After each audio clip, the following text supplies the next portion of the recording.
Hello friends, welcome to real horror stories. आज मैं आपके लिए लेकर आया हूँ देश और दुनिया में घटने वाली 3 सबसे डरावनी कहानियाँ।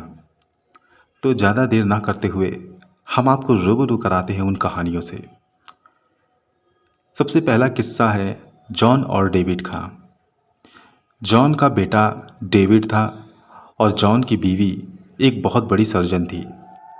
उसे अपने काम के सिलसिले में बाहर अक्सर जाना पड़ता था, इसलिए जॉन और उसका बेटा ज़्यादातर समय साथ ही होते थे। जॉन भी एक कंपनी में काम करता था, मगर वो अपने ही शहर में रहता था।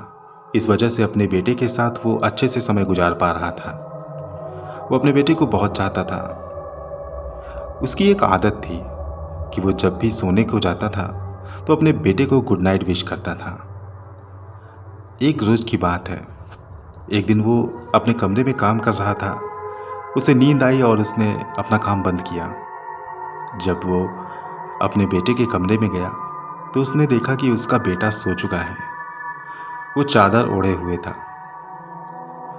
जॉन उसे डिस्टर्ब नहीं करना चाहता था, इसलिए वो उसके पास चुपचाप गया और उसके माथे पे हाथ रखकर उसने उसे गुड नाइट विश किया। उन्होंने उसे परेशान करना ठीक नहीं समझा, इसलिए उसकी सर से चादर भी नहीं हटाई। वो अभी गुड नाइट विश करके वहाँ से निकलने ही वाले थे कि तभी किसी की सिसकियाँ उनके कानों पर पड़ी। वो ठिठक कर रुक गए। उन्होंने देखा कि जॉन तो चुपचाप सो रहा था, तो फिर ये सिसकियाँ कहाँ से आ रही थी। फिर उसे हल्की सी विस्परिंग सुनाई दी। उसने देखा कि वहाँ पर पलंग के नीचे से वो आवाज़ आ रही है।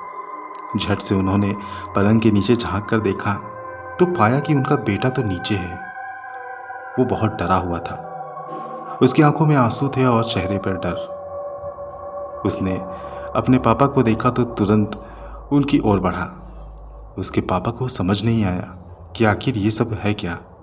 अगर ये नीचे है तो पलंग पर कौन है। उन्होंने झट से अपने बेटे को पकड़ा और चादर हटा दिया। चादर हटाते ही उन्होंने देखा कि वहां पर कोई भी नहीं था। ये देखकर वो दोनों बेहद खौफजदा हो गए।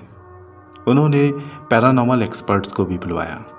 उन्होंने जांच की तो बताया कि उनके परिवार में उनके बीच एक बहुत ही बुरी आत्मा रहती है जो उनके साथ है।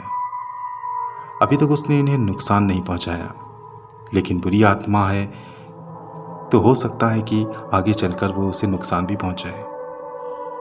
थोड़े बहुत रिचुअल किए गए, तब जाकर उन लोगों को उस आत्मा से छुटकारा मिला। और ये अगली कहानी है न्यूजीलैंड की एक फैमिली की। कहते हैं कि इन लोगों ने एक जगह पर घर लिया। घर काफ़ी शानदार था, लेकिन जिसने भी घर बेचा था उसने घर के एक पिछले हिस्से में जाने से मना कर दिया था। उसने कह रखा था कि उस जगह पर वो लोग कोई भी कमरा ना बनाए। वो एक जगह ऐसी थी जो जिसके चारों ओर बाउंड्री थी और कोई भी दरवाज़ा नहीं था। उसने जब ऐसे मना कर दिया तो घर लेते वक्त जिस फैमिली ने घर लिया था उसने हामी भर दी।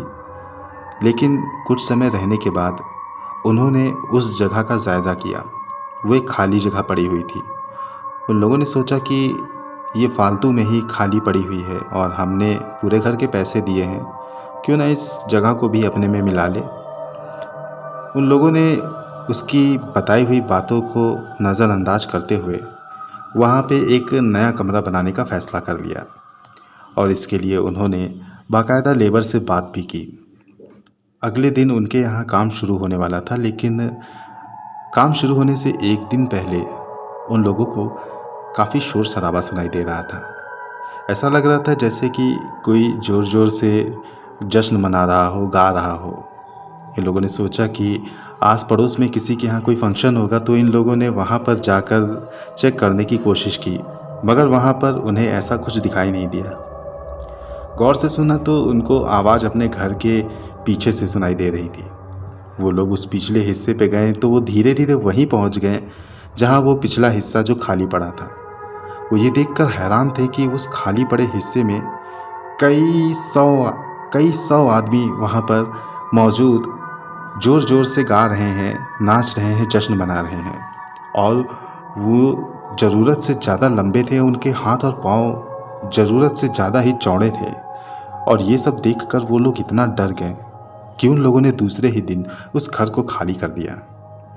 उसके बाद कई फैमिली वहाँ पर रहने आई। उन सभी ने इसी शिकायत की वजह से उस घर को खाली कर दिया था। दोस्तों, कहते हैं कि वहाँ पर जिन थे। वो जिन्नों की फैमिली थी जो वहाँ पर आती थी और वहीं पर रहती थी, वहाँ पे जश्न मनाती थी। हालांकि उन लोगों ने किसी को नुकसान नहीं पहुँचाया, मगर आम इंसान इन सब चीज़ों से बहुत जल्दी डर गया। अगली कहानी है एक लड़की और एक जिन्न की। ये कहानी आज से लगभग 40 साल पुरानी है और लखनऊ की ही ये कहानी है। कहानी आगे सुनाने से पहले मैं आपको बता देना चाहता हूँ कि जिन एक ऐसा प्राणी है जिसे इस्लाम धर्म में आग से बना हुआ माना जाता है। कहा जाता है कि अल्लाह ने जब इस दुनिया को बनाया तो जिन पैदा किए, जिन्नों को आग से बनाया। और इंसानों से पहले जिन ही इस दुनिया में रहा करते थे। जिन्नों के पास बेशुमार ताकतें होती हैं। वो किसी का भी चेहरा बनाकर आपके सामने आ सकते हैं, सांप बन सकते हैं या कोई जानवर भी बन सकते हैं। जिन्नों के बारे में बहुत सी बातें हैं, लेकिन जो आज मैं आपको बताने जा रहा हूँ ये बहुत ही अलग है। कहा जाता है कि सिमरन नाम की एक लड़की थी, लखनऊ में ही रहती थी और बहुत ही अच्छी लड़की थी। वो इबादत करती थी, कुरान की तिलावत बहुत खूबसूरती के साथ करती थी। नमाज जब पढ़ने बैठती तो कभी कभी उसे सजदे में गिरे हुए बहुत देर हो जाती। वो कहती कि उसे नमाज पढ़ने में बहुत मज़ा आती है, उसे सुकून मिलता है। वो दीनी तालीम में बहुत माहिर थी और सभी को उसके ऊपर गर्व था। एक दिन एक घटना घटी। वो अपने घर के एक कमरे में बैठकर कुरान की तिलावत कर रही थी कि उसके घर में खुशबू आने लगी। ये देखकर उसकी मम्मी थोड़ा सा घबराई, क्योंकि माना जाता है कि जब अचानक ऐसे खुशबू आने लगे तो ये किसी बुरी आत्मा या जिन्न का होना ही माना जाता है। उनके होने पर ही ऐसा होता है। उनकी माँ थोड़ा घबराई तो उन्होंने एक बाबा से मुलाकात की। उन्होंने कुछ दम दरूद किया और कहा कि घबराने की कोई बात नहीं। मामला ऐसे चलता ही रहा। कुछ दिनों तक खुशबू आती रही, फिर धीमी पड़ गई और फिर अचानक से ऐसा होने लगा। वो जब भी कुरान पढ़ती या नमाज़ पढ़ती, वहाँ पर खुशबू आने लगती। उनकी माँ की चिंता बढ़ रही थी। उन्होंने इस बारे में अपने पति से भी बात की और उन्होंने भी गौर किया कि जब भी वो कुरान की तिलावत करती है तो अचानक से खुशबू आने लगती है। लेकिन उन्हें कभी किसी चीज़ का नुकसान नहीं हुआ। वो जब भी किसी बाबा से मिले, उन लोगों ने यही कहा कि अगर बेटी को किसी चीज़ का नुकसान नहीं होता तो ये सबूत है कि वो अच्छे किस्म के जिन हैं। ऐसे ही करते रहें, कुछ नहीं होगा। उन्होंने फिर से थोड़ा सा दम दरूद किया और कहा कि दुआएं पढ़ें और कहें कि अगर कोई भी जिन उनके घर पर हो तो वो वहाँ से चला जाए, क्योंकि उन्हें डर लग रहा है। उन लोगों ने यही किया। रात में दुआ पढ़कर ये कहने लगे कि अगर कोई भी जिन हो तो वहाँ से चला जाए, इससे उन्हें डर लग रहा है।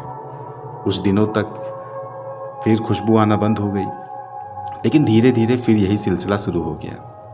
और एक दिन उनकी बेटी अपने कमरे में गई। रोज की तरह उसने कुरान की तिलावत शुरू की, लेकिन न जाने कैसे कब वो कमरे से ही गायब हो गई। क्योंकि जब वो बहुत देर तक कमरे से निकली नहीं तो उसकी माँ ने देखा वो गायब हो चुकी थी। बाहर निकलने का कोई रास्ता नहीं था। उसकी माँ कमरे के बाहर ही बैठी थी, अपने काम में बिजी थी। लेकिन अगर उस कमरे से कोई निकलता तो उन्हें दिखाई देता। उस घटना के बाद से उनकी बेटी कभी नहीं मिली। जिस बाबा के पास वो गई, उन्होंने बताया कि जिन उनसे खुश होकर उन्हें अपने साथ ले गए हैं। दोस्तों, कहा जाता है कि बहुत ही मिन्नत करने के बाद उनकी बेटी 15 साल के बाद उसी कमरे में वापस मिली थी। तो दोस्तों, ये थी हमारी कहानियाँ। आपको कैसी लगी हमें कमेंट बॉक्स में ज़रूर बताएं।